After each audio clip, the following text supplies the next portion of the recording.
The winter break is almost over. The fastest, closest open-wheel racing series in the world is about to go racing again. After a season of wheel-to-wheel excitement, a new era begins in motorsports. Sam Hornish Jr. takes aim on his third straight title with challenges from familiar and new faces. The 2003 Indycar Series begins now. ABC Sports welcomes you to the Homestead Miami Speedway and the Toyota Indy 300, the first of 16 events on the 2003 Indy Racing League Series schedule. Hi everyone, I'm Bob Jenkins. Great to be here as your host for all IRL races here on ABC this year. Well, last season ended less than 6 months ago, but many things have changed since then. 2 new engine manufacturers, all new chassis, many new teams, many new drivers. We know how competitive this series has been the last few years. It should be even better this year. 21 drivers are set to challenge this tricky 1.5-mile track today. The field includes 3 former kart champions, 3 former IRL champions, and 3 former Indy 500 winners. Here's how they line up. Tony Kanaan, São Paulo, Brazil. Michael Andretti, Nazareth, Pennsylvania. Sam Hornish Jr., Defiance, Ohio. Hélio Castro Neves, São Paulo, Brazil.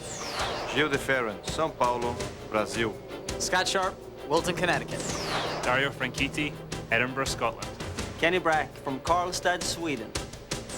Thomas Schechter, South Africa. Roger Yasukawa, West Hollywood, California. Alan Sir Jr., Albuquerque, New Mexico. Scott Dixon, Auckland, New Zealand. Sarah Fisher, Commercial Point, Ohio. Takagi, Tokyo, Japan. Felipe Jafone, São Paulo, Brasil. Buddy Rice, Phoenix, Arizona. AJ Ford, Hockley, Texas. Jacques Lazier, Alta Loma, California. Robbie Buell, Cleveland, Ohio. Shige Hattori, Okayama, Japan. Scott Mayer, Franklin, Wisconsin. There may be new faces on the track, but we have familiar ones back in the broadcast booth. Here are Paul Page and Scott Goodyear. Bob, this is a thinker's track. You really have to pay attention here. It's not good enough just to be fast.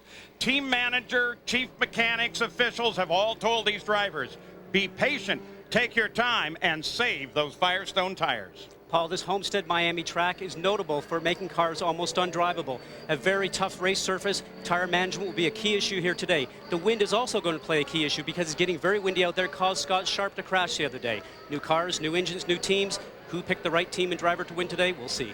And this is the start of the end of a great career. Michael Andretti has announced his retirement this year. And each race up until Indy, which will be his last race as per his announcement, he will be allowed ceremoniously to move out in front of the rest of the field and acknowledge the fans and their cheers in his long career. 15 seasons.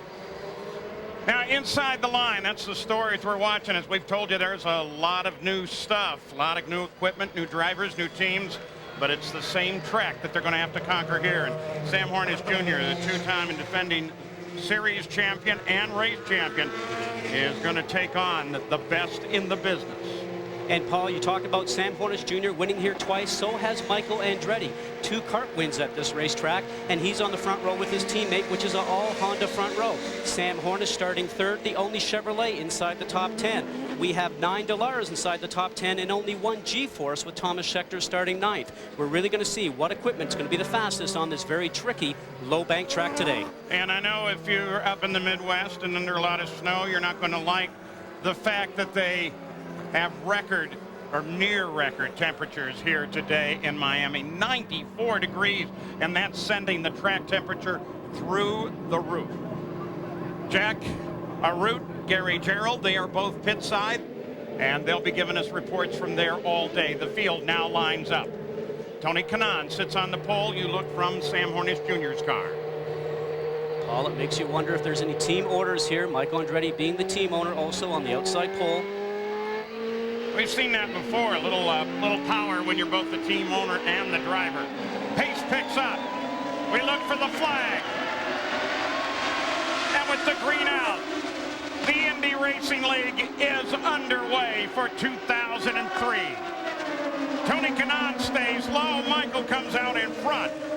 And Castro Neves was running that high line in practice this morning in warm-up. He made good use of it there, carrying the speed on the outside. Now Kanaan is going to take a look inside of Castro Neves. DeFerrin dropped in behind Tony Kanaan. And there comes the rest of the field. It's been a long winter, Paul. All these guys have been chomping at the bit to get out here. A lot of testing going on with a test in the West out in California and Phoenix and here at Homestead. A lot of jittery guys in the drivers' meeting today. There's nothing better than getting the season underway and taking that green flag. A lot of nerves settling down right now. The waiting period is so difficult for these guys.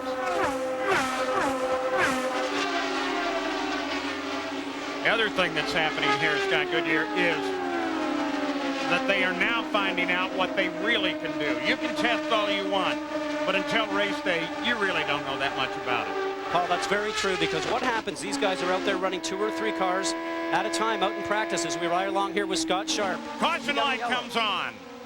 Caution light is on. We have our first incident of the season as well. Scott Mayer, who started all the way in the back. And Paul, just by looking at the rear of the car right now, you can see where that rear wing back here is actually moved forward. I would say that it was a rear impact first before he started to damage the front. And one of the precautions that was offered to all these drivers was you don't need to win this in the first couple of laps. In fact, you can't. Now, a lot of that, Paul, is experience, because Scott Mayer, minimal laps, but started at the rear. Now he'll certainly be getting out of the car, hopefully unharmed. Now, one thing that the rescuers are going to look for is there's some new lights on the side of the chassis that help the rescuers. Actually, very good point, Paul. On these cars, I'm going to draw an arrow to it right here, right down on the car itself, actually, is a light system. So when all the safety workers come up to the car, if the car is substantially hit over 50 Gs, that light system will be flickering and those people will be able to see it. So the rescuers right away know exactly how much energy has been involved, and therefore, I guess, how much they should be concerned. Here it is. Oh, drops it low and then backs her into the wall. Yeah, very slight hit, but you called it correctly, Paul. It seemed to be on the low side, so he wasn't on the high side, was not in the marbles. Looked like maybe he was just off the throttle. The back end of the car came around. Possibly, don't forget, too, we have cold tires right now. Even though it's very hot out there, these Firestone tires are used to working at over 200 degrees Fahrenheit, and you still have to get the car and tires up to pressure and temperature before you're on it. We've got another angle to look at it. Oh, actually, I even take a little bit of that back. Let's look at that when we see it. And he got touched on the right rear corner. But and was number he 5, touched because he was slowing? Well, he was slowing, and he got tagged from the rear is what we call that. And we're understanding that number 5, Tori, actually has missing a right front wing. So it tells you there was contact there. So the first incident of the season is not as simple as we first thought. Jack? Well, Paul, the Grand Marshal for today's race is someone that South Florida knows very well. And if you're a Miami Dolphins fan, you certainly know Dan Marino. Dan, you're getting involved in motorsports on the Winston Cup side.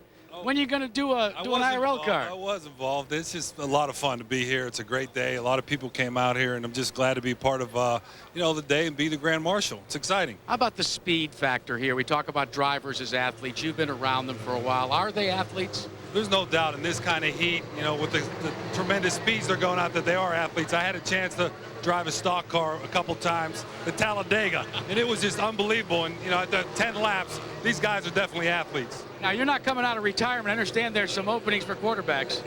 No, my leg can't do it anymore, but I wish I could, but I can't. Memo to Bill Parcells, take him off your list, guys. So under yellow, Andretti is the leader. Castro Neves in second. Tony Kanaan, the pole sitter, third. The Toyota Indy 300 on ABC Sports, brought to you by Toyota. Get the feeling. Firestone, America's tire since 1900. And Siemens, global network of innovation.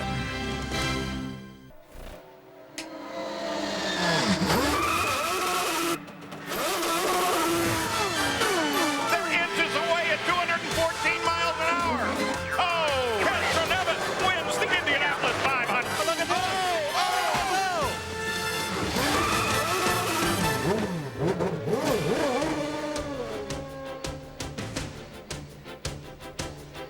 Under caution here at the opener for the 2003 IRL IndyCar Series. An accident has slowed the progress of this race for the moment. Scott Mayer had contact with the wall over in turn number 1. He quickly jumped out of the car, is okay.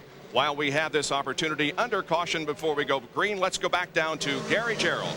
Bob, we're hearing a lot of talk from Scott and Paul very early on about the importance of tire management. Al Spire is the executive director of motorsports competition for Firestone. Have you warned your teams because of the extreme heat to be very careful? What's your stance going into this race, Al? Well, we've talked to all the teams. They know it's a very hot day, and tire wear's an issue here. It's a low bank track, low downforce, and they all know about it. I talked to Michael Andretti before the race. He thought it was great because the experienced drivers know how to conserve their tires. And we're going green. Thanks, Al. Paul? Field comes back around. Andretti will be the leader as they come back to green flag. Green to the front car is green to the field. And Catherine Evans tries to take advantage of it. So does Tony Kanaan. That's Kanaan down low. Again, he has to backpedal out of it, but Catherine Evans stays with it.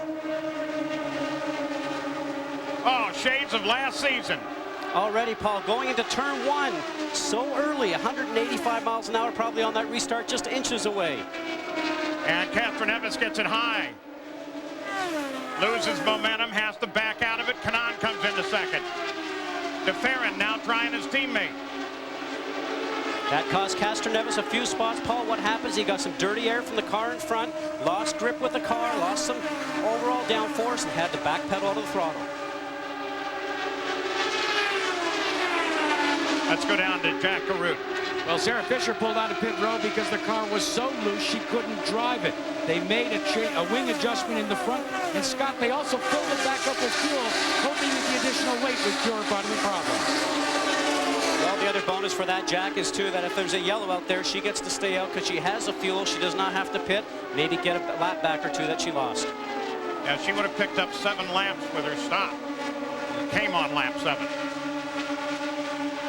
Now that's a new program. She's been doing a little bit of testing throughout the winter, but the program has just come together in this last week or so. Remember, she finished second here a couple of years ago, a great finish behind Sam Hornish Jr., and she ran a very strong race. Looked at one time that she might win it.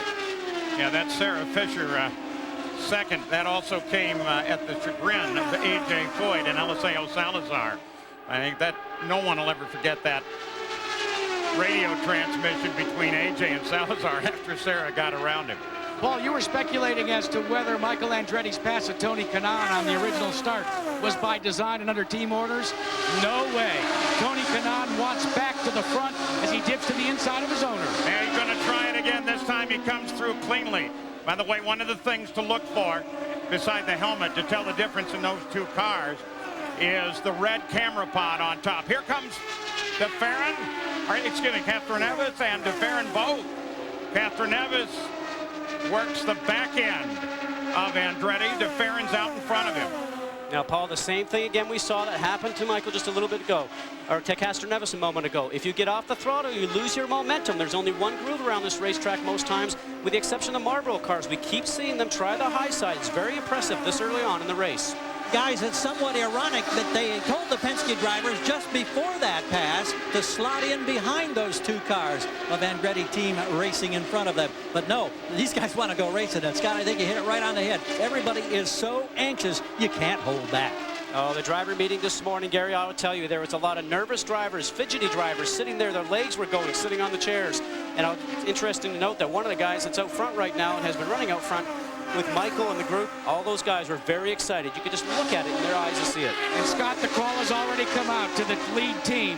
Michael Andretti and Tony Kanaan both have been cautioned. Take care of those tires. Yes, so much though thus far for that word patience. Kanaan, DeFerrin, Andretti. Coming up next, Tiger Woods as he will battle David Toms. And it'll be a great fight. The dramatic championship match of the World Golf Championships. A center match play championship. Tiger Woods right here on ABC Sports. Kanaan, DeFerrin, Andretti, Catherine Evans, Sharp. Those are the top 5. The heat is burning down on this track.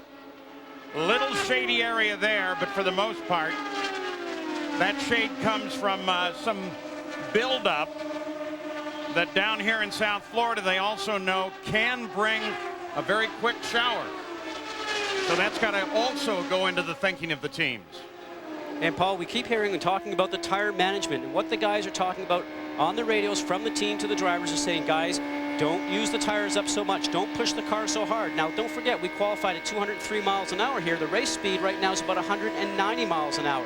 And it's a lot hotter here today than it was in qualifying. We've seen it go up about 5 or 6 degrees ambient and about 5 or 6 degrees track temperature in this last hour alone. The track will get greasier as the race continues. The drivers know that. They're making adjustments inside the car right now as they're driving around to make the car work better. But look how rock solid Scott Sharp was there, though. Just barely had to turn the wheel. That car seems to be working. And that is his T-car, Paul. As we mentioned before, he did crash his primary car in practice yesterday, and half an hour later he's out qualifying and just did a great job in qualifying up front. First out of the race, and we do believe, Jack Arruda, it involved some contact with Scott Mayer. We asked Scott about that. You're not sure if there was contact. What did you feel in the car, Scott? Well, I know there was definite contact. I just don't know if it was my fault or not. I went to make a pass on the outside of turn 1, and thought I was cleared, and I got hit from behind. I either pinched him down or he came into me. Well, we're happy to see you're okay. Thanks. Thank you. Up at the front, they're running laps over 193 miles an hour despite the temperatures. You really would have thought that speed would have fallen off quite a bit, but it has not as you ride with Sam Hornish Jr., the Pennzoil car. He currently is in 7th place. The leader remains Tony Kanaan in his Honda. 26 laps already into the record book. Tony Kanaan, the pole sitter, finally was able to get past his teammate and car owner Michael Andretti. He has the lead right now. Jill DeFerrin is about a second and a half back. Then comes Andretti, Catherine Evans, and Scott Sharp, who has been moving steadily forward. Now the surprise has been Sam Hornish Jr., defending race champion 2 times, defending series champion, and he is struggling. Which is surprising, Paul, because he had a great long run, and a long run means that they fill it up with fuel, go out there and do a full length of about 40 or 50 laps, ran strong. Now, as we drive along here, you can see the throttle's about 100%, 189 miles an hour. Looking at the Firestone telemetry. Lateral G's through the turns, 2.4. That tells me that he is not going as quick around the turns as he probably should be seeing, just up over 3. And he's about 8 or 9 miles an hour off the pace. Look for some changes during their first pit stop, I'm sure. So back in 8th place, Sam Hornish with Scott Dixon, the New Zealander, driving for Chip Ganassi right there and in pursuit.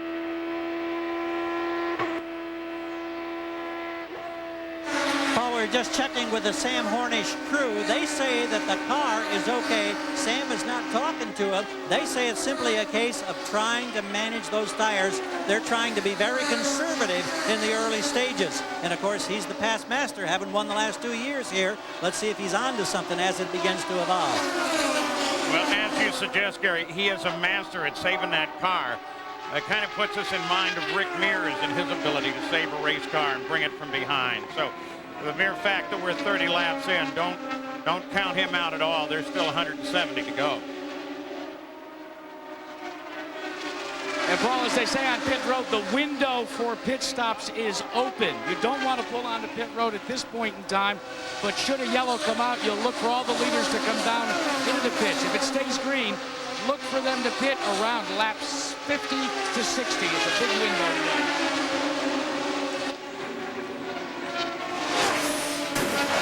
Sam Hornish Jr.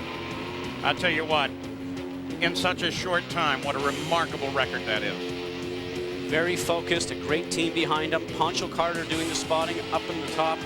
They got a nice package together. Hornish led 306 of the 400 laps of the last 2 races here at Homestead. Boy, he's struggling right now. If you're keeping track of Buddy Rice, you're probably going to see him in a second because he has already been lapped in this field. What a surprise that is. Buddy Rice running 19th right now. Outside, still out there, clear. Sam works on Dario Franchitti.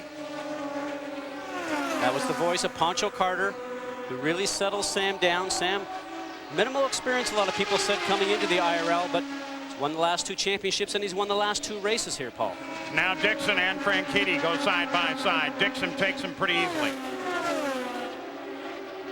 Hornish has now confirmed, guys, the car has gone extremely loose. They're going to wait for that pit stop and hopefully make adjustments, but it is an ill-handling car now, not what we'd heard just a few minutes ago.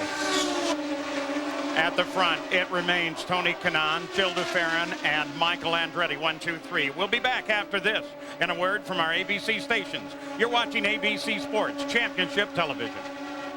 Information Systems, Central Illinois' premier internet provider. ABC Sports coverage of the IRL IndyCar Series continues. Well, coming up with a lot of traffic in front of him is Tony Kanaan. There he is, the 11 car, the leader of the race. Jill DeFerrin is in second, and Elio Castroneves is able to get around Michael Andretti and now sits in third place with Scott Sharp remaining in fifth. There's Elio. Paul, it's interesting to see that all the guys that are up in the top 4 or 5 right now have always been the fastest guys in the testing, both out west and especially here at Homestead. Just seems like maybe they're in different positions, but it tells you these guys have clearly had their cars set up well for Homestead, and they've been quick all year. Well, that's always a good thing to tell your driver, is that you are faster. The reality seems to be, though, that Tony Kanaan has run laps at better than 193 miles an hour. But they've all dropped off almost 10 miles an hour.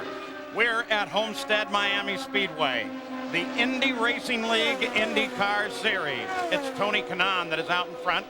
I'm Paul Page. The whole gang is here. We're ready for what should be a great season of racing. A lot of fun. I think that's really the key word. Castroneves, after he climbed out of that terrific battle at the final race of the season last year, despite the fact that he lost the race, lost the championship, said, wow, this is fun.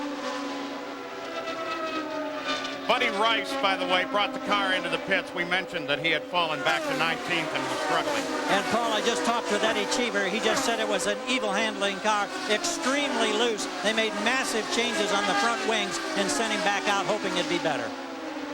And that loose condition that we're talking about, guys, whenever a driver talks about the car being loose, is that the car turns in much too easy in the corner itself, and the back end wants to swap ends with the front. There's nothing worse as a driver to have a car that wants to be loose.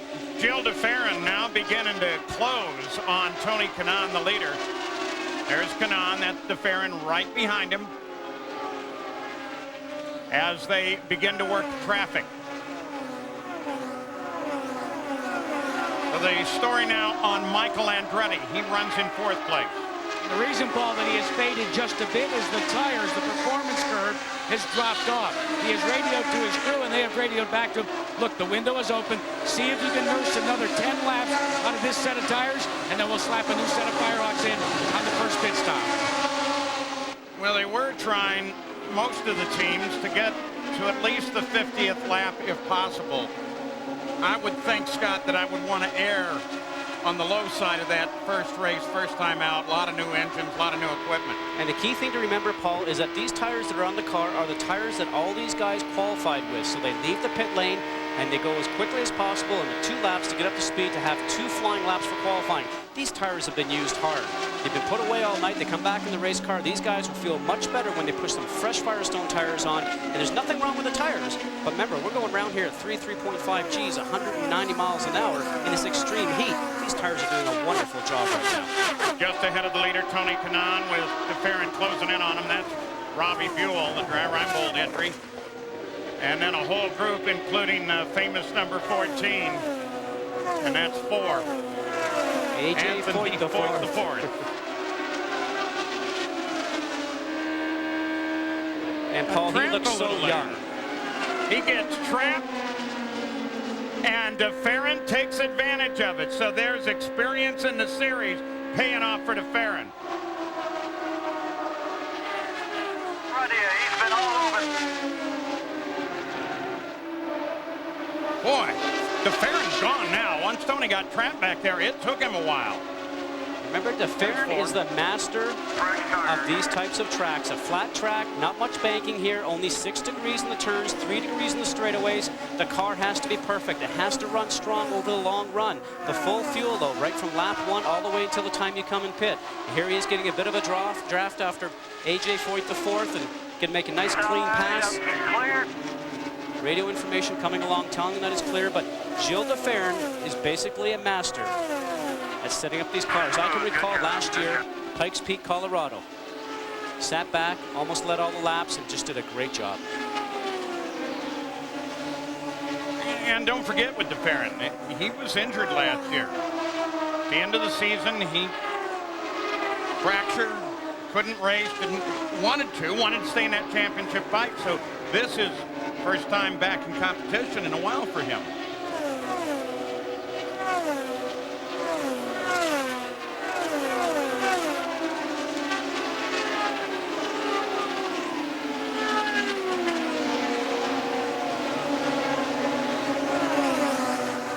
Yamaha lap leaders to this point. Kanaan has led the most. Didn't lead the first one, though. That honor went to his owner and teammate, Michael Andretti. And now with DeFerrin coming around Kanaan, he begins to ratchet up the numbers.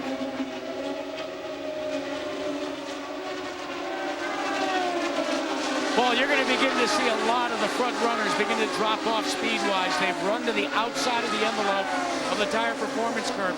All the chatter on the radios is how close they want to run it before they pull onto pit road. One of the early pit stops, of course, will be Robbie Buell right now. But that's the case for Tony Kanaan. They're working the weight jacker, trying to squeeze as many laps as possible before they take on 35 gallons of fuel. Well, just past the 51st lap, we've been watching the speed. DeFerrin, once he took the lead and didn't have any obstructions in front of him, was running about 181 miles an hour. Last lap, running virtually alone, he dropped off to 179. You pick up on something that Jack was saying about the weight jacker. The weight jacker is a device inside the car the drivers can use to change the handling of the car. They have one for the front and one for the rear. Excuse me, the weight jacker itself actually changes the weight in the car along with the roll bar. The roll bar itself is one in the front, one in the rear, allowing the driver to change the adjustments on the car to hopefully make it handle better. We're expecting stops any second now. Stops here at Miami tend to be more, and Sam Hornish Jr. on the pit road, the stops tend to be determined almost more by tire wear than they do by fuel. They want the tires maxed out.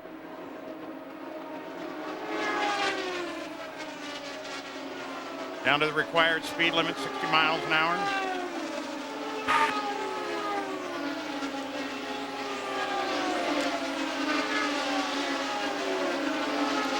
Defending champion this race, this series, twice in both cases. Now we saw some adjustment going on the front of the car there. Some wing adjustments, added 35 gallons of methanol fuel, 4 tires. Now he's going to go out and see if the car reacts to the adjustments they made to it. He's going to make some changes on it. If it doesn't do everything he needs it to do, he'll come back in next time, make some further adjustments. He'll have about 3 or 4 stops to be able to make the car perfect. Sarah Fisher, a little bit of a surprise because she stopped on lap 7. They're playing it very conservative here.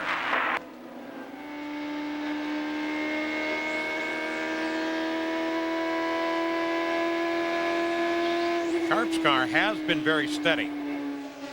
He's been very strong since he unloaded off the trailer. Now just ahead of Scott Sharp, Michael Andretti, early leader. Well, you may wonder why, after Michael Andretti was first said to come in around lap 5-1, why they're going a little longer. Well, the performance curve we've been talking about the tires, once it hit rock bottom, it didn't make that big of a difference in the overall aggregate speed. So they figured, let's run the fuel window right out to the very end. And that, I think, shows you an awful lot about while the tires drop off, they don't fall off the cliff. Fight for second place. Catherine Evis on screen right. Around Kanaan into second. Now, Paul, if those tires were a little fresher on the car, you probably would have seen Kanaan make a little bit more resistance to that, but he knows he doesn't have much grip. So it was just a statement, really. I can do this. Well, what a driver's doing right now, he might think that Kanaan's going to come in about the same time as his. He wants to be in the pit lane before Kanaan, so hopefully he can get out ahead of him. In fact, both Penske cars now on the pit road. Kanaan picks up the lead as DeFerrin and Helio Castroneves both stop. And Paul, Gil DeFerrin has the first pit. Here comes his teammate with the luxury of a full pit in between. No changes for Gil DeFerrin, no changes for Helio Castroneves. The crew's getting their first test. Gil is gone, waiting for Helio. Let's see, seems to be a bit of a delay. Now he's rolling. So the two Penske cars make it to the 58th lap. Then they stop. Kanaan picks up the lead. Michael Andretti moves into second place. Scott Dixon, still on the charge, is now in third. A quick note, Paul, to tell you something about the Penske cars. If there is no changes on the cars, no wing adjustments, then they're probably pretty happy with the car, how it's working at this point. The 11 car, that's Tony Kanaan.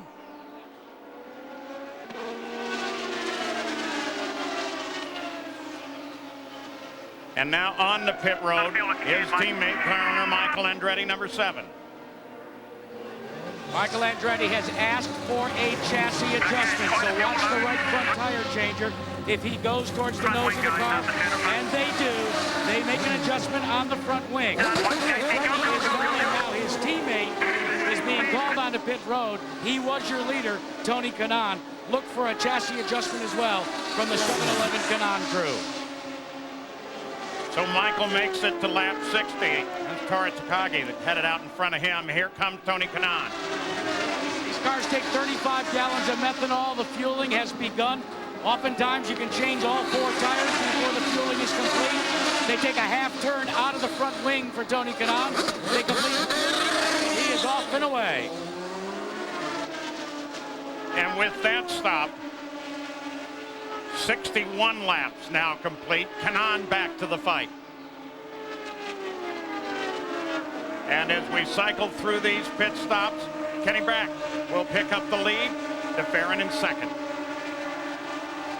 Back at the Homestead Miami Speedway in the IRL IndyCar Series opener, Gil DeFerrin leads right now. 70 laps. The caution is on because of debris. Kenny Brack stretched his fuel mileage to 61 laps. However, he has dropped back to 10th position, 1 lap down. Well, during the year, we want to better acquaint these IRL IndyCar Series drivers with you. As you know, Kenny Brack, who won the Indy 500 and the IRL Championship, is from Sweden. He also likes a variety of food. I can see chicken and fish, but moose steak. It's not surprising that his favorite television program, because, of course, besides auto racing, is Behind the Scenes. And that's because he plays the guitar, and he plays it very well with a band that performs quite often at the IRL IndyCar Series event. So Kenny Brack right now a lap down in 10th position after starting in 8th. Our average speed up to the point that we went caution because of debris was 161 miles an hour. That's 21 miles an hour faster than the pace last year. Well, for 35 years, the name A.J. Foyt was in the series. Now there's another one, and who better to take a look into our rookie file than A.J. Foyt IV. I'm A.J. Foyt IV from Hockley, Texas. My rookie experience begins here this weekend in Miami. I'm 18, the youngest driver in IndyCar history. Last year, I won the Infiniti Pro Series Championship, winning 4 races and 4 poles. I have a lot to live up to as AJ's grandson. He did win 4 Indy 500s.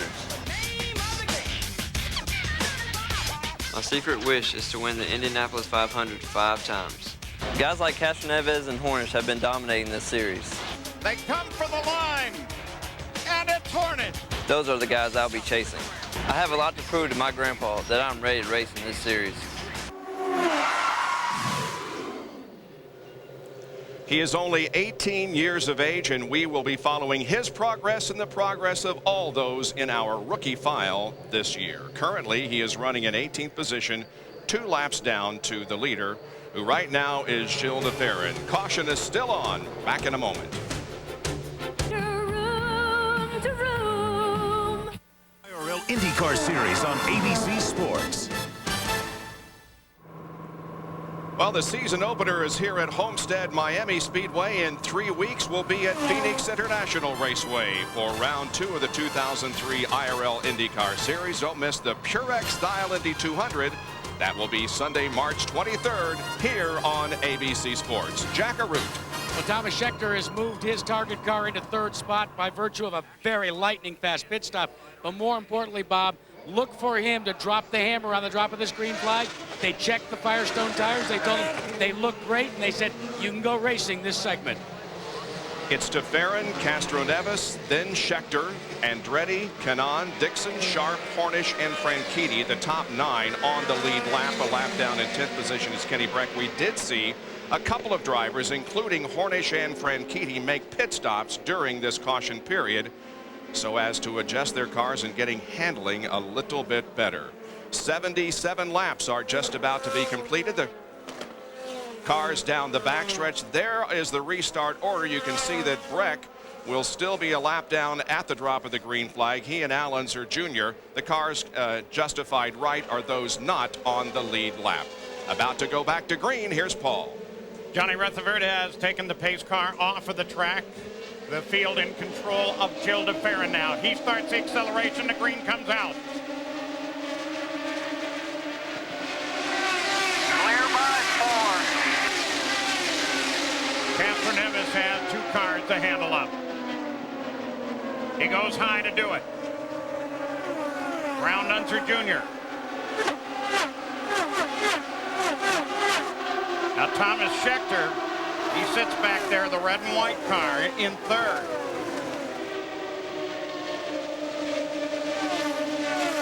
Now this is a very difficult time on the restart, Paul, as we watch some great battles happening because their tire pressures are low, as we mentioned a little bit earlier on. Scott Sharp seems like he's making some moves right now, and you have to wait for the tire temps to go up. So the driver certainly has to give the car a lap or 2 so the car will not bottom on the racetrack because those tire temperatures are up and put him out of the race. Tony Kanaan gets around Scheckter. Remember, Sam Hornish stopped out of order, and that was a tactical move. He didn't need to do that, Scott. Well, tactical in the sense that everybody else pitted about lap 57, 58, and they came in and pitted on 70 and took advantage of the yellows. We're watching Thomas Scheckter there starting to reel people in. You know, it's a strategic race. We talked about that in the opening of the show, because right now, if you do not have to pit as many times as the next person, you're on the racetrack under green flag conditions and at a much higher speed. If you can catch the yellows correct, that's what you want to do. But racing's a very strategic game, and right now, there are a lot of people with different philosophies on the racetrack. Michael Andretti closes on Elio Castro Neves. Castro Neves, number 3, the red and white car. And that green and white car right behind him, that's Michael Andretti. It has a red camera pod and red rear view mirrors, so you can hopefully help identify it and make it distinctive from Tony Kanaan's car.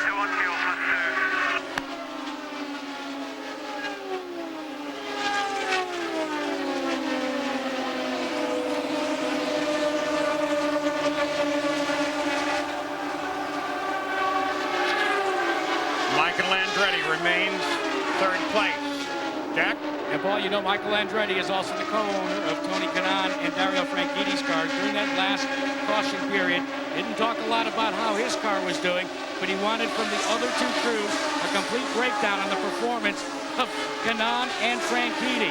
I guess during that pit stop, during that yellow, he was playing owners rather than drivers. A role that Michael Andretti says he likes. And therein, by the way, lies what is, at least in theory, the advantage of a multi-car team. You can get all that data coming in. On the other hand, Sam Hornish and the Pennzoil Panther team have kind of disproved that by running a 1-car team to 2 championships. Well, they have done, but Sam has recently said in his last few weeks, because of the new cars that are coming out this year and the new engines, if you have 2 people out there doing the testing, you're going to get more information quicker. And he has certainly said, we are a 1-car team, and the challenge for us right now is to get as much information as quickly and hopefully not fall behind the other teams that have 2 cars. Just ahead of Sam Hornish Jr. there, that's Jacques Lazier, who, after his broken back last April, is back into the fight in John Menard's car. We're glad to see that. Sam Hornish moves around him. Lazier is actually in 16th place. His brother Buddy, by the way, I just can't say it, is not running today, but he will be at the race at Phoenix.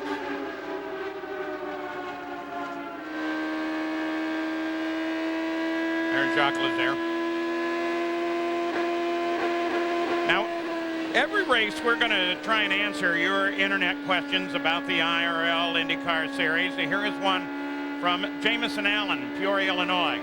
He's asking exactly how does the sway bar change the handling? How do the drivers know when to use it? And is it best to wait until a pit stop to make changes? Scott? Well,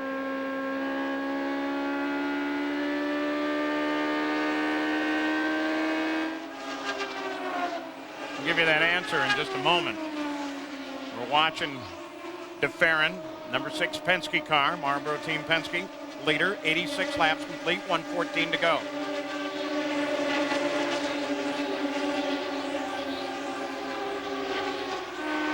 Now, here is Sam Hornish. And you can see how the roll bars affect the car here, Scott. And Paul, as the steering wheel comes off, you can see there's two knobs. This one says F for the front roll bar, and this one says R for the rear roll bar. And now what ends up happening is the driver can reach over with his hand, and you'll see Sam usually take his right hand and actually move his hand over and start to actually move those sway bars that are down there on the left-hand side as we showed on the still photo. And what he does is he can actually change the stiffness of the car on the front suspension and on the rear suspension. And how does a driver know when to change it? Because of the feeling and the reaction he gets on the racetrack from the race car. If it's not handling, if it's got the understeer as they call it, or the push, and also the oversteer, they can adjust that. The understeer is when the car does not turn as well going into the turn. It will not get around the corner as well as it should do. The oversteer is when the back end wants to swap ends with the front. So a driver certainly has the opportunity to make many different changes. Oh, Jacques Lazier against the wall. And that'll bring the caution out. It's a quick spin and a side slap, it looks like. Not a lot of damage. You can see that the car is rubbed up against the wall with this right front tire over here. You can see the black marks from the tire itself rubbing against the wall. There did not seem to be any damage on the rear wing, so I suspect he did not have a rear impact first. But right now you can see him taking off that head harness and the head restraint, and he's going to end up being able to get himself out of the car. And they did emphasize, as we take a look at that long stripe he drew down the wall. They emphasized to the drivers, if you're okay, take the steering wheel off, set it up there on the top of the car so that we know you're okay. So Jacques Lazier slows the traffic again. Jill DeFerrin and Elio Castroneves, the two Penske cars, run first and second, with Michael Andretti in third and Thomas Schechter in fourth. Scott Sharp is staying in this fight. He sits fifth now. Tony Kanaan, the pole sitters, dropped back to sixth. Scott Dixon, who had that good early run, is back in seventh now. And Sam Hornish Jr. is now eighth. We're expecting stops from several of the key players in a moment, Scott. Right now, everybody's going to take advantage, put the fuel in, new tires, maybe make some of those adjustments that we talked about before. Get the car ready for the next segment. So we'll show you what happened with Jacques Lazier. It's just a little high right now, Paul. Yeah, I can see what's going on. You want to be on the black section of the racetrack because that's where all the rubber is. He was letting some traffic in going into the turn itself. Got a little high by the looks of it, up on the marbles. Did he get up there just to help the guys out, lower down that were going past him? Well, it certainly sounded like it. He was off the throttle, so sometimes you can be too good of a good Samaritan, Paul, and get yourself in trouble. No good deed goes unpunished, I'll tell you that. So waiting to see who, well, we've got the leaders and everybody on the pit road now. First, second, third, they all come in. And Thomas Schechter in third is the first on the pit road as those red and white Marlboro cars go to the end of pit road. They're only going to make a tire pressure adjustment on Thomas Schechter. What about Castroneves and DeFerrin? Not anticipating any changes. We're watching DeFerrin, Castroneves in the pit drive. Quick stop. Oh, Castroneves is away, and I think Elio beat him out. He beat him out. You bet he did. Now the Professor, DeFerrin, probably will speak to Elio about that. They have such a great relationship. They'll joke about it. Well, But Paul, we Castroneves- talked about the strategy. Maybe it's a little bit of a different strategy. How did he get out ahead of time? Maybe a short fill. Maybe they're counting on a yellow to come up shortly. Remember, they're teammates, but operating as two separate teams in that Penske pit, I can assure you. Well, because this was an early stop, the fill wouldn't have taken all that long. It's probably more controlled by the tire change, which means that his crew really did a good Take 21. job. Tony Kanaan. And Oh, he stalled it. Now watch right back here. There's one of the crewmen plugging the starter into the back of the car to start the car again. Once it's fired up, he'll walk away with the starter and let take off. So that puts Tony Kanaan back into the fight, but it also takes him down to 9th place. Castroneves now the leader.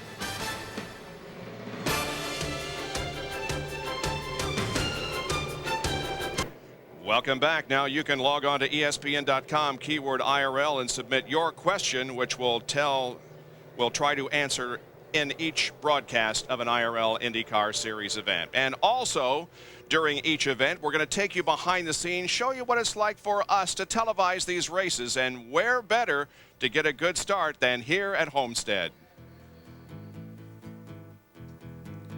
At the first event of the year, we ask all the drivers to dress up in their proper attire to allow us to shoot some video of them for various applications during the year.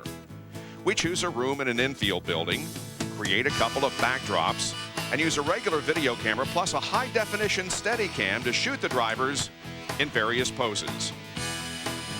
Now, this is done at least one day in advance of practice so that we don't have to take away any of the drivers' valuable on-track time. We try to make it as much fun as this type of thing can be. 3, 2, 1.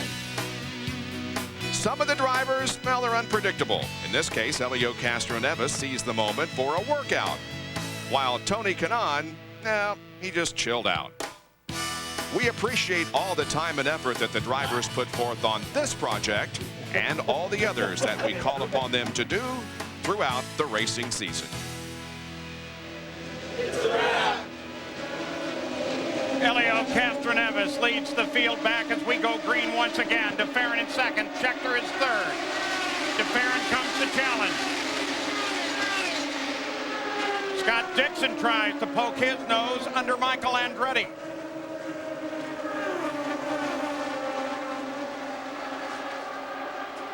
There's the last pit stop for you. That was a blistering fast stop for Castroneves. And a very nice pit stop for Hornish, as we saw there, Paul. 8th to 5th. Puts him right near the front now. He can start to see what's going on. Well, anything that they gained with the stop, now DeFerrin has erased. And Castroneves finds himself having to defend against Thomas Schechter. Tony Kanaan, he's been having his problems. Now 9th, Jack. Well, that was because, as we showed on the onboard, he stalled his car, and the reason he says is because the engine idle on the Honda is set so low. Got to remember that the pit stalls here are 17 feet, 9 inches wide by 39 feet long. When you go to park your SUV at the shopping mall, you've got a 9-foot by 17-foot space. Boy, was that good. 3 wide, they came flying through that corner. All the drivers taking advantage of new tires on the car. A lot of grip right now, a lot of confidence with the drivers. As the tires wear, then certainly the confidence level goes down to what you can do on the racetrack with your race car. The 2 Ganassi cars. Dixon and Schechter now battle. This battle is for 4th. There's Hornick.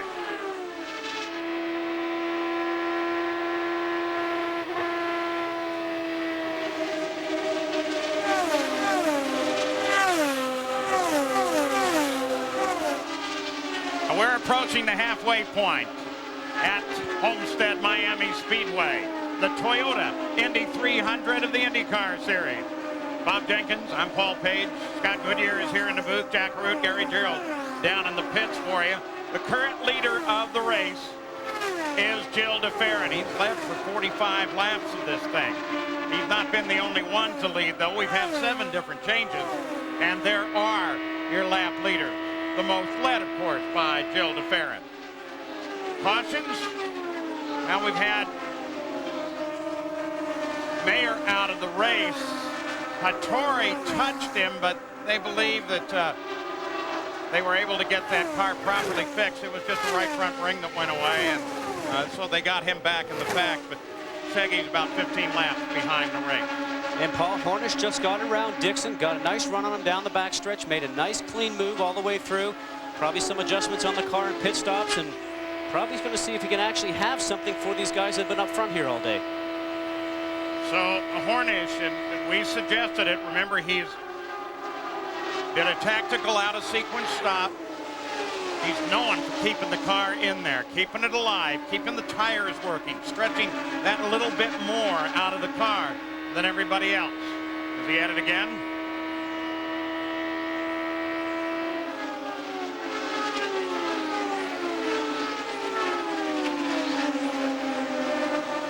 And there is Sharp. DeFerrin, Castroneves, 1, 2, 3. There's Dixon, there's Hornish. Next Sunday, Michael Jordan plays in what could be his final game in the Big Apple as his Wizards take on the Knicks. Then in the second half of our doubleheader, the Lakers battle the Sixers. NBA Sundays on ABC. We got hoops.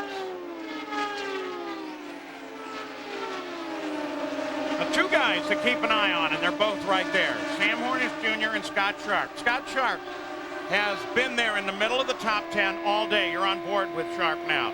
Ahead of him is Sam Hornish Jr. We've said, and we've said it many times in the past, that he's a guy that can keep it going, can get it to the finish, and he just may be at it again. Teammates. That's Franchitti in the blue, red, and white car. And Tony Kanaan in the green and white car, just ahead of him. Kanaan is 8th. Franchitti now dropped to 9th. Gary Gerald? Paul, I'm just wondering, you're talking about Scott Sharp, and I wonder if Scott Goodyear could respond, because I was amazed yesterday jumping into a T-car after the incident with the wall, getting only a handful of laps, and only had this morning's session. Are you surprised that he's been able to be this effective in a car that he virtually hadn't driven until this morning? Well, Gary, I have to tell you, he did a brilliant job. He did have a big crash yesterday and only got out for about 4 or 5 laps in practice and used the 3 warm-up laps for qualifying, really as just getting accustomed to his T-car. A T-car stands for a temporary car in case something happens with a primary, as did when he crashed. And I'll tell you, he's been fast all month. He's actually done a great job in testing. They got a lot of new people there, new engineer, new team. Steve Newey's on board, and they really have a lot of expectations with this team, and he's really putting his foot down to the pedal, and he's got a great shot at being on the podium here today. Temperatures in the mid-90s here in South Florida. The wind's beginning to pick up. See him at the top there. Back up front, there is DeFerrin. But the flags here, especially the flags, the American flag at the center of the back straightaway, now standing almost straight out as a headwind down the front stretch. You see it up there at the top. So as DeFerrin makes this turn off of 4, he's getting strong wind to head on. And the wind plays a big part, and that's what Scott Sharp said to me the other day. He said, I'm not sure if the wind changed or I got a gust of wind, but with the wind that comes along here at Homestead always gets stronger as the race goes on in the afternoon. Here comes Sharp on the move. He tries Hornish on the inside. Clear.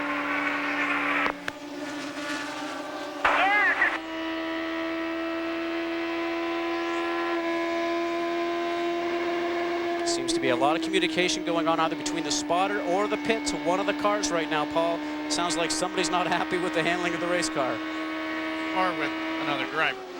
Well, looks like Sam's starting to slow down just a little bit. Yes, sir. Oh, here comes Scott. He takes Sam. That's more Sam's problem than Scott's great driving, though.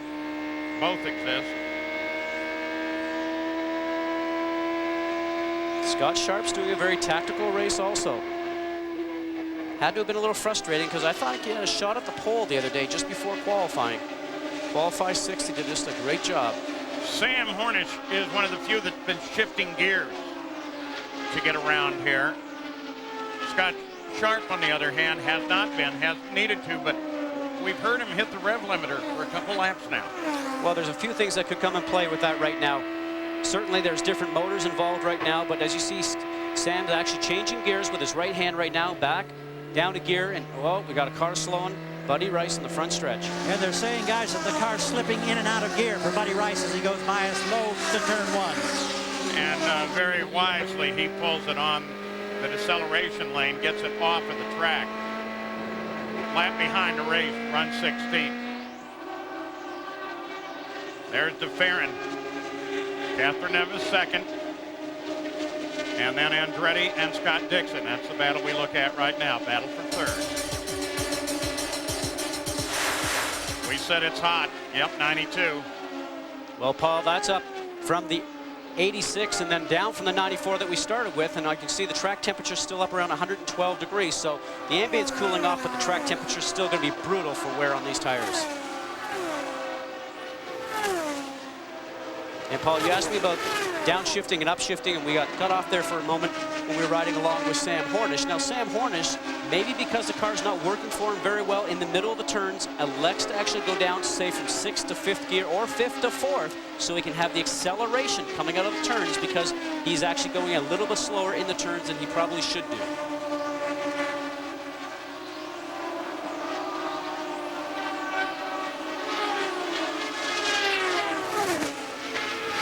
Working on Michael now. Remember, as we said at starting, too, a lot of new stuff here. Different engines, brand new chassis, new teams, new drivers. And yet we've had only 2 incidents with the wall. Mayer and Jacques Lazier, and now Jacques is with Jack Arute. And Jacques, I know it's difficult without one's hands to be able to explain what happened, but take us through it. Well, unfortunately, we had a car that with the setup, it seemed like whenever we came off a yellow or had a heat cycle on tires, that the car would come out and be real loose. And unfortunately, we were just coming to the end of our fuel window. The car got underneath me. It was a good, clean pass, but unfortunately, the car went a little loose. I caught it, but I was just up in the marbles along for the ride. What about the track conditions overall, Jacques? Good, mediocre, bad? I think the track conditions were actually pretty good. I think more than anything, we just missed something. We didn't have a great car. I feel really bad for my team because this is not indicative of what this team is capable of. Well, they'll be back in Phoenix. Remember, he broke his back last April. So with Jill DeFerrin as the leader, there's our Yamaha lap leader after 117 laps. The Toyota Indy 300 on ABC Sports, brought to you by Toyota. Get the feeling. And Delphi, driving tomorrow's technology. Well, 123 laps into the record book already. Now 124 as Jill DeFerrin flashes over the line. On board, Felipe Giafoni. Not had his best of days. He's down 14th right now. 12 cars on the leader lap. Robbie Buell is the last one. Jill DeFerrin is the leader. Nothing's changed up front. DeFerrin, Catherine Neves, Dixon. But Sharp has really been working on Michael Andretti. You can see the different lines, Paul, right there. Getting into the turns, he's working them, trying to find some clean air through the turns so he can carry some speed. He's been looking down here in turn 1 all day, and there he goes and makes a nice, clean move. Now this time it worked very well. You thought that he was working better in 3 and 4 and Michael better in 1 and 2. It seemed like that earlier, but certainly what ended up happening here, and you can hear his spotter coming along saying great patience. That setup was done back in turns 3 and 4, and he got the dividend down there in turn 1. So Sharp still remains a factor, running in 4th. Ahead of him, Scott Dixon, the Aucklander. Ride with Scott Sharp.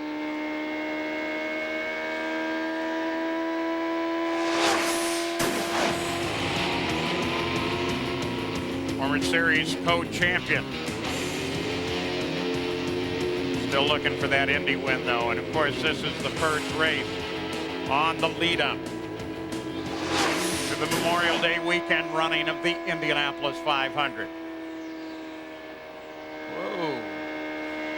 Where are you going, Scott? Well, you know, he's using up a lot of racetrack, but he's very smooth right now. All clear, good job. All clear means that he's probably just got around somebody, clear track in front of him. And Scott's been very focused. He's recently moved down to Jupiter, Florida. He's been training very hard, was my partner, one of my partners in the 24 Hours of Daytona, and making some adjustments in the cockpit. Jack Arute. Thomas Scheckter had run as high as third. He thought during the last caution he was going to be able to make a run for the front when they dropped the green. The engine went a bit sour, at least he thought it did. They're having some radio problems, so the crew couldn't communicate clearly to Thomas. Now they've extrapolated the problem out to be a change in tire pressure. They're trying to get him just to hold on till the final stop that should come about lap 151. He'll change the tire pressures yet again, Scott, and try to put the handle back underneath this target car. Now, when you're talking tire pressure, as we take a look at the leader, Jill DeFerrin, completing 129 laps, you're talking just little tiny amounts, less than a half a pound. So DeFerrin in front. We'll be back after this and a word from our ABC stations. You're watching ABC Sports Championship Television. IndyCar Series continues.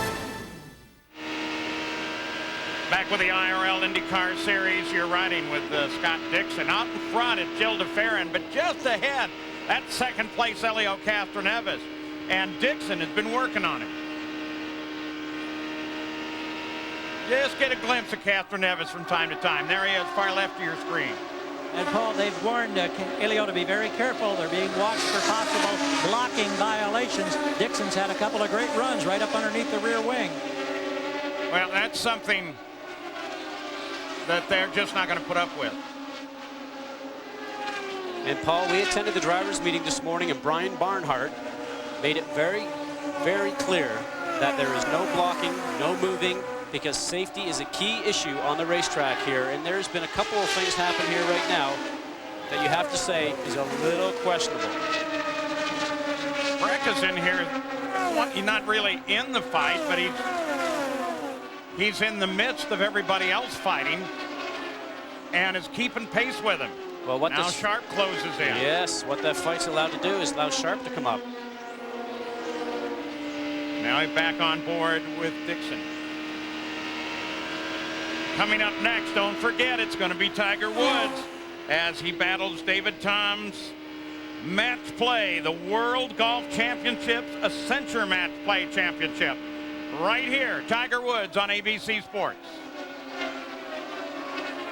But for the time being, DeFerrin, Castroneves, Dixon, Sharp, and they're all getting closer to one another.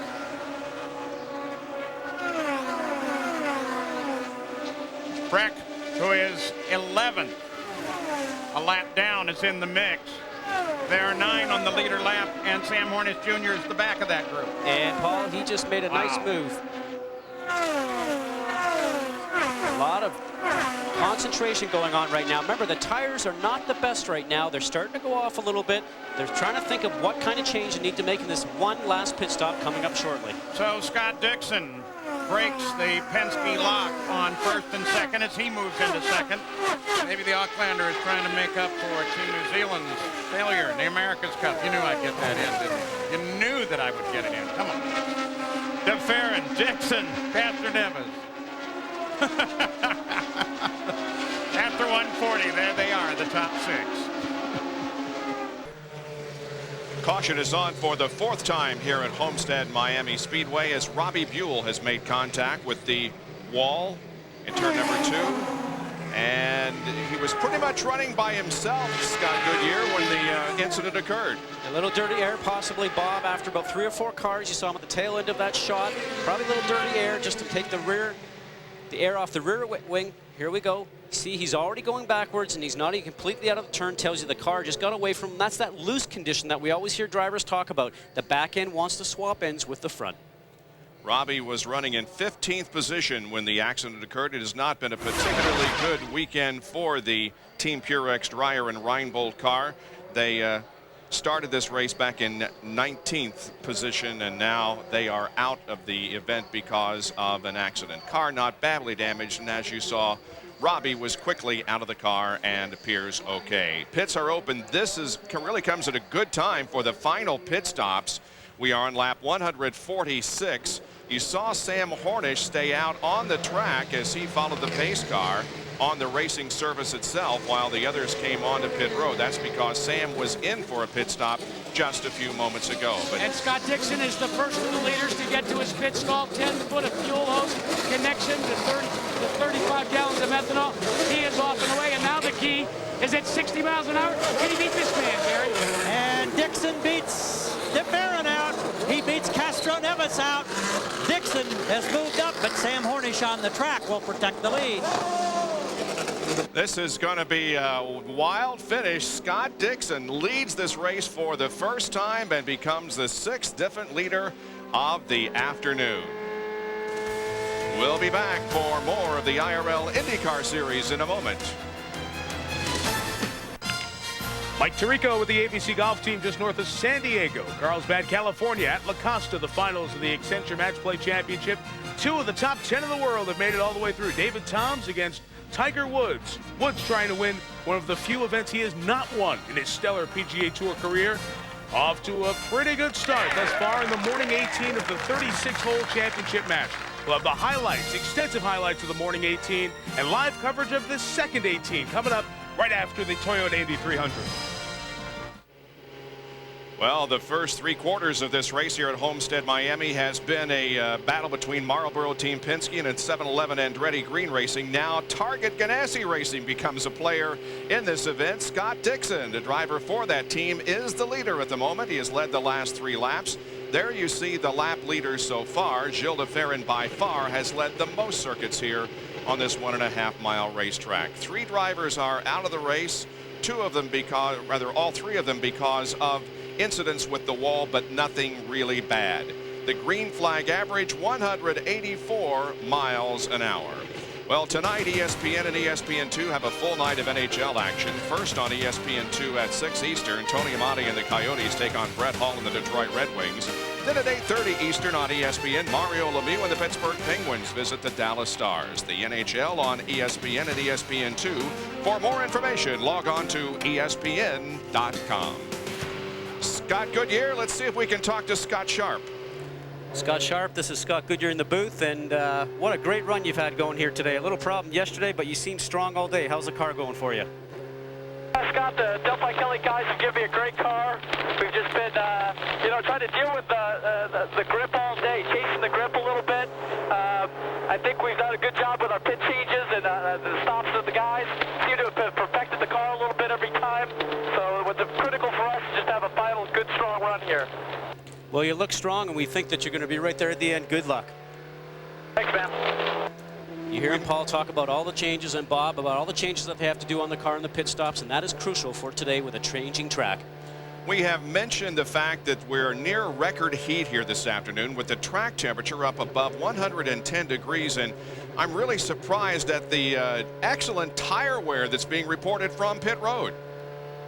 Well, Bob, the tires are great. In fact, when the last sets of tires were taken off during the last series of pit stops, all of the crews radioed back to their team, said the tires look terrific. So I think we're going to see a whale of the last few laps here. It should be fun. We'll go back to green when we return. Stay with us.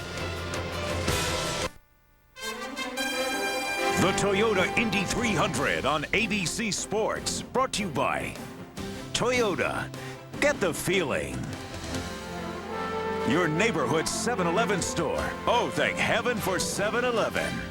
And Harley-Davidson, the legend rolls on.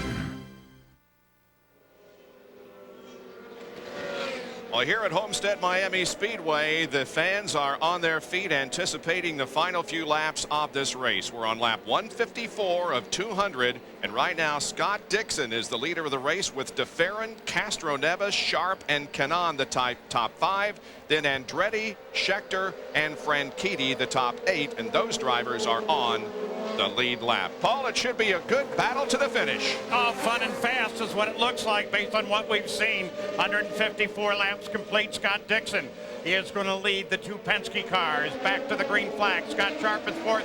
Tony Kanaan, the pole sitter, is fifth. And he sails away in the green. Well, Paul, the interesting thing that I look at when I see this field right now, Scott Sharp, actually some great racing between Sharp and Castroneves. The neat thing I see right now is it's a G-force leading this field. Everybody thought the car was not going to be competitive on this track that needed a lot of grip. That little move by Scott was costly. Got in there, lost momentum. Kanaan got around him. But a great restart for Dixon. Yamaha lap leaders thus far. Again, DeFerrin has the majority. But right now, he doesn't have the lead. He's second. And Dixon is inching away.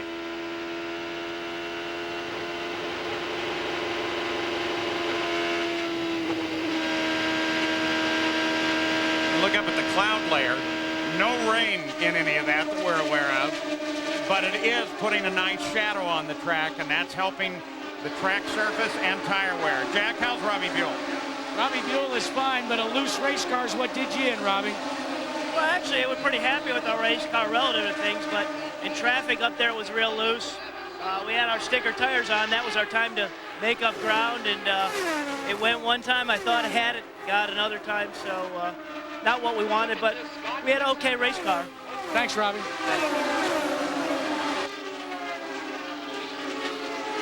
Buell, one of only 3 spectators since the start. He, Jacques Lazier, Mayer, only 3 out.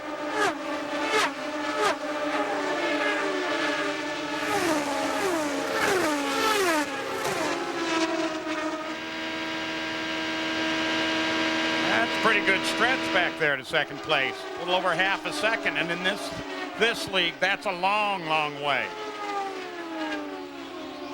Do not forget, the Indy Racing League in 3 weeks will be at Phoenix International Raceway for round 2 of the 2003 IRL IndyCar Series. Don't miss the PureX Dial Indy 200 Sunday, March 23rd, right here on ABC Sports. And don't forget that you can read Sarah Fisher's diary only at ESPN.com, keyword ABC Sports. And I will leave that go. I had like 3 really good lines and letting them all go. Well, here is when all the work that has been done on pit road is over, except for the spotter and except for the crew chief. For Scott Dixon right now, he doesn't expect to come back onto pit road at all, but the spotter and the crew chief continue to talk him around the racetrack, telling him to be consistent, keep the lap times up, and also telling him to use his head. He's a guy that certainly knows how to do that. Very bright race driver. Very quiet, though, kind of typical of that breed. They're 27.9. They're 28.2. Good pace. A breed that does all of their talking with their car. He's talking very loud right now. Last lap speed at 193 miles an hour. That is a pretty good race pace right now, Paul. Probably some of the top speeds that we've seen. Now, we know that they have new tires on, but they also got a full fuel load of fuel, 35 gallons of fuel. Now, all those guys back there right now, they're trying to make some adjustments to the car. How do we catch Scott Dixon, who's just in front of us? 22 years old. They did make a change on their car during the last pit stop. They took some front wing out of it. I noticed in the pit stop. Good pace. Other thing that I also noticed, when we were away at break, I was listening to some of the radio contact. He has a clutch problem, and they do not want to have to come in the clutch or into the pits once again, because the clutch you need only when you exit the pits. He does not need the clutch on the racetrack itself, but there was some conversation happening there that I feel that he may have something going on with the clutch. And he doesn't have far to go, obviously, right now at lap 163, but that could possibly be a problem in the future for him. Scott, one of the reasons, too, that they were discussing that whole clutch issue throughout the course of this weekend is the introduction this season of traction control to these cars. I talked to Mike Hull before the start of the race, and he said getting in and out of the pits with traction control has set up a whole new set of variables. And he said some teams have actually elected to install a switch to turn it on and off.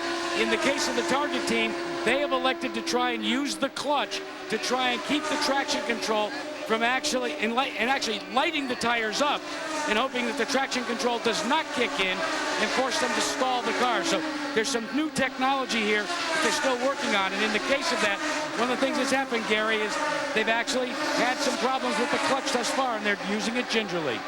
As for Gilles de Ferran, Jack, they took a half turn of wing out on the pit stop. I just checked with the crew to see if, in fact, the car is handling better. They say, yes, in fact, it is. But you look at that interval between the leader, Dixon, and Gilles de Ferran. Dixon's flying. Gilles not making anything up at the moment. We're going to take you back on board Sam Hornish Jr. Now 11th. So his second win is not, or his third win here is not in the record book. If you take a look at his Firestone telemetry.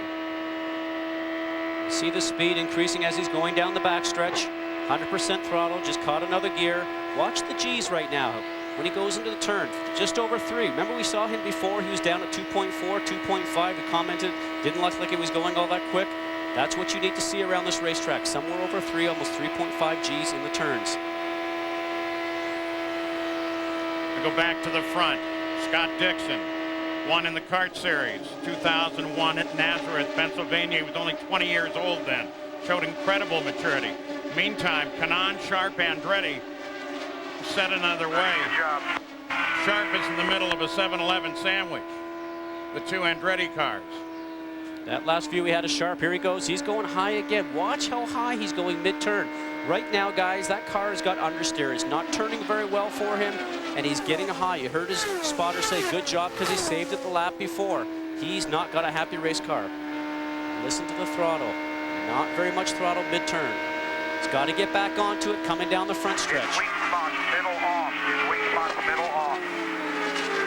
Spotter telling the crew his weak spot is middle off, which is where he is right now, off the turn from the middle, getting onto the straightaway. His left hand was just about ready to go to start changing those roll bars that we talked about before, which is right down here. He's going to make some adjustments, try to change the handling of the car. Pit stops are probably done right now, Paul. There's probably no other time to come in to make any adjustments. It's up to what you can do inside the cockpit.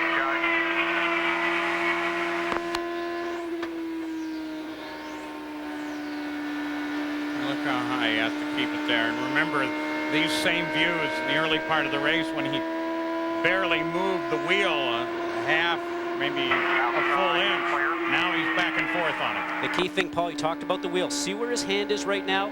He shifts his hand. He was not doing that before. His hands were basically at 9 and 3, driving along. Watch this hand. It'll change going into the turn because he's got to get his hand underneath the wheel because the wheel has to turn more now. So he's off the throttle. He's got to make some changes in the car if he can to be a threat for here because he's just going to find himself falling back.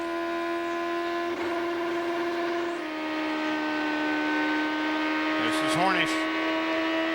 Felipe Giafone in front of him. That's a look back from Giafone. Now remember, Hornish is down a lap because he didn't catch that last yellow with the right timing. So he's really put himself out of sequence and probably put himself out of a shot of winning the race here today. Some of those onboard shots, those clouds appear more threatening than I think they really are. They're pretty high, but again, South Florida right on the edge of the Everglades and the start of the run down through the Florida Keys. Afternoon, you get a little convection buildup. You could have a storm at any time. Not likely, though. Another live from the internet question for you. How much does that track temperature affect the cars, and how does it affect them? Well, the ambient rises. Obviously, the sun's shining down the racetrack, and it heats up the pavement. What ends up happening, Paul, is that all the oil and grease that's actually in the pavement itself just starts to rise to the top, and it makes it very difficult for the tires to adhere to a track surface that's very, very hot. The guys can make some adjustments in the car, in the cockpit, as we talked about when we were talking about Sharp. But the key thing to do is to make sure that you've got the right spring and shock package, which is really up to the engineers to give you the best handling car. Now, don't forget, it's hotter today than it was yesterday. Track conditions change. That's why those driver's aids are inside the cockpit for hopefully making a perfect race car. Hornish moves up on Giafone, but can't get up close enough to make the move. Actually, he tried. He was close, and then a little bit of a wiggle coming out of 2 there, and he had to back off. He's going to try to take another run at him here. Now this is for position, although they are 1 lap down. Guys, just checked in with one of the Firestone engineers on the current reading on track temperature relating to that question. Remember, we started the race at 111 degrees, very consistent. It's 112 degrees on the track right now. Sun on the racetrack all the way around. Ambient temperature has dropped 2 degrees to 92. And with that, Paul, the wind has stayed pretty constant here. The drivers actually look at the windsocks that are around the racetrack. They're usually located up here, right up in the top section. There's a windsock that the drivers sometimes can peek at, but the biggest one here as we drive along, going down the backstretch, you're going to see a very large American flag. And it's right up this pole that you'll see right up through here. And they get a chance to look at that going down the stretch, and it tells them 2 things, the velocity of the wind and also if the wind direction has changed. And right now it's blowing from the west, so Sam Hornish Jr. right now has a headwind. Okay. As he's going into turn 1, the wind is actually going across the front of these wings right here, makes the car more positive, as we call it. Now the wind is going to be behind him. You see this big flag here? The wind is going down the straightaway. It's pushing the car. You'll get a higher speed going into turn 3, and the car's going to react differently. He's going to have to turn the wheel just a little bit more to get through the turn.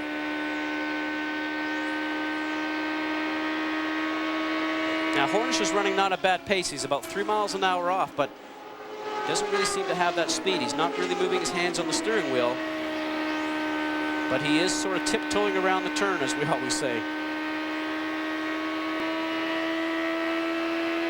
You can see how far some of those speeds have fallen off as the track temperature comes up whenever the sun comes out, and then when it shades, it goes down.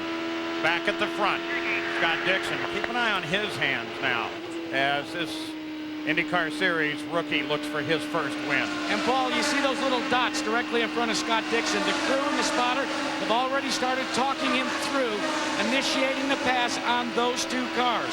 And this is the time of the race, Scott Goodyear, when you really need all the help you can get to get by some lap traffic. And Jack, what happens right now is that the spotters for Scott Dixon will be going up and down the top of the suite up there and going to the guys that he's going to come up to and pass, like a Tory right there, and say, hey, you know something, we're in the lead right now, you guys are behind, you're a lap or 2 behind, can you get on the phone, tell your driver that we're coming up pretty quick, and leave us some room so we can actually get inside him and make a clean pass. Down to 187 last circuit around this track for the leader Dixon. And Paul, that right now is being based upon the speed being set by Gilles DeFerrin. They keep flocking to Farron, the target team does, and they keep relaying that information to Scott Dixon. And Scott, what they're doing, Scott Goodyear, is they want him to just keep a pace that does not allow Gilles DeFerrin to close. You know, Hornish and Scheckter have been at one another the last 5 or 6 laps.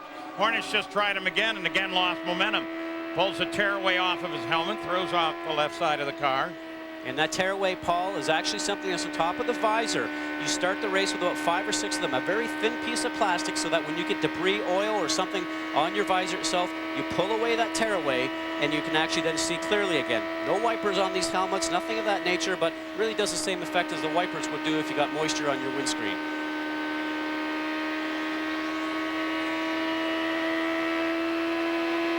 Now listen to the throttle as we ride along. Off the throttle. If that car was working real well for him, the lift would be very slight.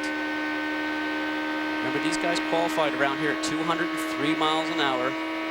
Race pace certainly is always slower. In the meantime, back up at the front, Dixon by a 1.5 seconds, actually 1.65 over second place to Farron. Catherine Evis is third. Pole sitter Tony Kanaan is back and forth. Scott Sharp has been at 5th most of the day. Then Andretti, Franchitti, Scheckter, Giafoni, and Tora Takagi. That represents the lead right there. That's now 1.9 seconds, but traffic ahead.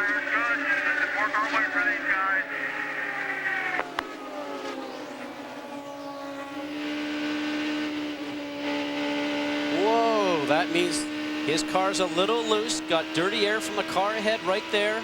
He's got to be very cautious right now and pick and choose his time. to be able to pass the traffic in front of him. Look how much his hands are working on and off the throttle. He's got to maybe get a run at it right now. That's Al Jr., I believe, in front of him. DeFerrin has been catching, Paul, I have noticed recently. Gets a clean move. Probably not the happiest with a race car. Very much movement there. I'll tell you right now, the seat of your pants is feeling everything's going on. You see him pushing the button right down with his hand, Paul. He's radioing in right now and telling them what's going on with his race car. His race car is going away. That means the handling is not like it was at the beginning. This might just play into what I call the professor, Gilles DeFerrin. Well, Scott Dixon can stay there. By the way, he lost 9/10 of a second with that pass and on that last lap. There's Tony Kanaan, who has the Siemens fastest lap of the race thus far at 195 miles an hour.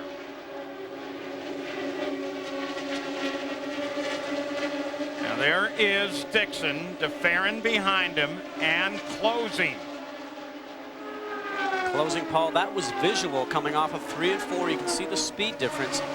Gilles definitely carrying a little bit more speed. And Scott Goodyear, they have asked Scott Dixon if he can pick the pace up just a little bit. What do you think when you hear that? You got a handful of race cars. You know, I've always wanted to tell those guys on the radio and say, hey, boys, come along and ride with me for just a little while here. But, you know, I'll tell you, it's very difficult sometimes when you've got a loose race car, a race car that's not working. Actually, a nice move there. Giving an opportunity to pass. There again, that was probably some work up top from the spotter saying, hey, can you give us a break here? Gilles DeFerrin got caught out right there because he got caught in some dirty air. He's going to have to make up that space again before he gets caught back up to Dixon. Now, this is when your palms are sweaty. Remember, these guys have been in the car for an hour and a half, going on 2 hours. The humidity out there alone is enough just to drain you down. Temperatures remain in the 90s. Hot, humid. Nice South Florida day. Well, nice South Florida day if you're sitting on the beach, Paul. I'm not so sure if you're sitting inside a cockpit. Remember, it's 125 or 130 degrees in there, and these guys' heart rate's going at about 165 beats a minute. And, you know, you get a call from the pits that says, hey, can you pick the pace up a little bit right now? Every now and then you'll get that question, you know, are these drivers athletes? Well, Scott Dixon and the rest probably going to lose 8 to 10 pounds just sweating through this run. They're keeping going in these temperatures. G's well over 3 G's coming on hard twice a lap. You think they're not athletes? You bet they are. But we are with the Indy Racing League, the Indycar Series, the first race of the season, starting the road to the Indy 500.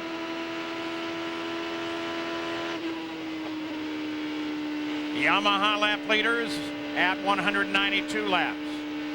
DeFerrin holds the most. He's trying to get back in front. Now half a second behind Scott Dixon.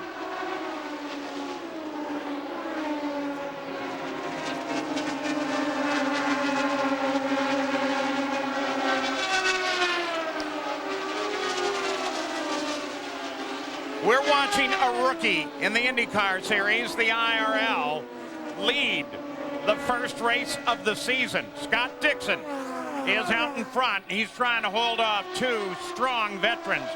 The Penske cars of Gilles DeFerrin and Helio Castroneves. Tony Kanaan, the pole sitter, is back and forth, only 3 seconds back in this series, known for their close finishes. It's been fun and fast all the day. There are the folks out, only 3 of them. All 3 of those, unfortunately, contact with the wall, but no injuries. Average speed at 152. Green flag speed at 185 miles an hour. Now just 6 to go and counting for Scott Dixon and for his car owner, Chip Ganassi, looking for his 3rd win in the Indy Racing League. He won Indy with Montoya and Texas last year with Jeff Ward, who is here, and we hope we'll end up with a ride pretty soon.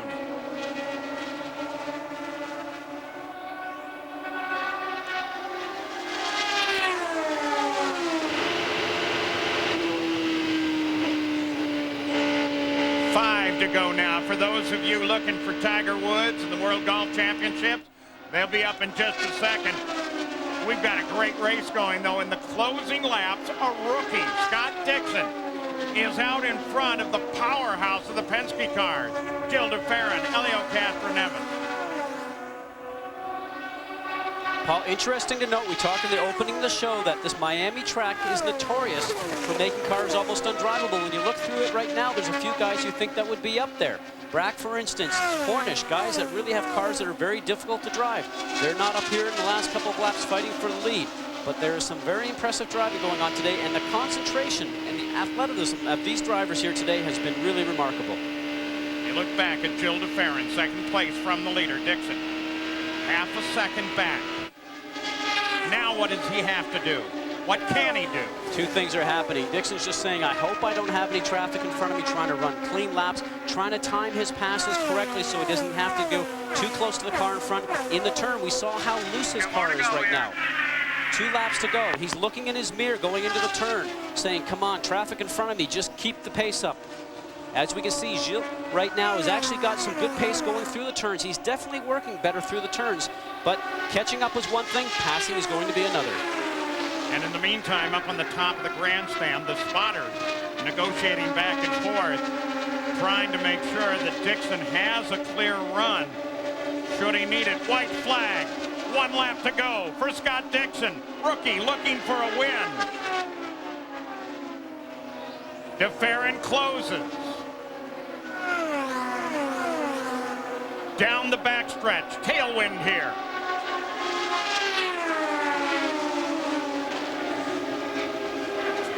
Oh, and Scott Dixon is looking so solid.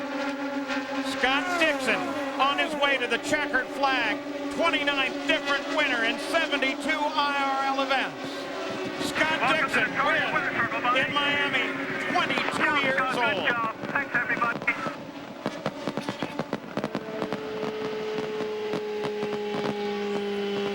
DeFerrin, Castroneves, Tony Kanaan, the pole sitter in 4th. Fireworks all over the place on the backstretch celebrating the victory of the rookie. Scott Sharp came home in 5th. Michael Andretti, 6th. His teammate, Dario Franchitti, 7th. Then Thomas Schechter, teammate to Scott Dixon, Felipe Giafone, and Sam Hornish Jr. Best he could manage was a 10th. Oh, this is fun. This is a great celebration now. Love the fireworks. Dixon's loving them even more. Let's go to Jack Arute. Well, Scott Dixon pulls his car into a makeshift victory lane, unhooking all the safety paraphernalia. The crew's starting to get out here. Scott Dixon scores the first victory for Toyota in Indy Racing League IndyCar Series competition. Scott, congratulations. What a great way to come into the IRL. It was lovely. I couldn't believe it. The car was just so great. We struggled a little at the end, but in the middle of the race, we were very strong. Paul, he may be one for understatement, but he's got a big smile on his face today. Scott Dixon, the winner. And what a wonderful day and what a wonderful victory. Bob Jenkins for Scott Dixon. Dixon the winner, DeFerrin and Castroneves finished 2nd and 3rd. Coming up next, the World Golf Championships, Accenture Match Play Championships.